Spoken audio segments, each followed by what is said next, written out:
আসসালামু আলাইকুম গাইস, কেমন আছেন আপনারা? আশা করছি সকলে ভালো আছেন। তো আপনাদের দোয়া ও ভালোবাসায় আমিও অনেক অনেক ভালো আছি। তো ইদানিং ভিডিওতে ভিউ হচ্ছে না, কারণটা কি আমি জানি না। তো একটা জিনিস দেখাবো আপনাদের। এই যে দেখেন, আমার পিছনে কিন্তু এই জাল দিয়ে ঘিরি দেওয়া। তো এটা ঘিরি দেওয়ার কারণ হচ্ছে এর মধ্যে কাঠবিড়াল আসতেছিল। এই যে গাছে দেখেন অনেকগুলো ফল আছে। তো কাঠবিড়ালে খেয়ে নিতেছে এই জন্য।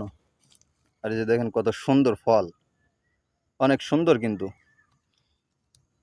যে- এই যে দেখেন, এই জায়গার থেকে মনে করেন যে খাইয়া, মানে এই জায়গায় কামড়াইছে আর কি কাঠবিড়ালে। মানে ফলের গায়ে অনেক কাটা, তো মনে করেন এই ফলটাও ভাঙতে পারবে না। তো না ভাঙার কারণে, ভাঙতে পারবে না, গায়ে কাটা ফুটে গেছে। এজন্য হিংসা করে মনে করেন এই জায়গা থেকে এই যে দেখেন কাটতেছে। তো কাঠবিড়ালেও হিংসা করে ইদানিং দেখলাম, যে ফলটা যেহেতু ও ভাঙতে পারতেছে না, তো ওর করণীয় কি, ওই ফলটা মনে করেন যে কামড়ায় কামড়ায় ছিঁড়িয়ে মাটিতে ফেলতেছে। মানে আমরাও পারবো না খাইতে। তো অনেকগুলো ফল কিন্তু এভাবে কেটেছে, তারপরেও আমরা মনে করেন যে পরে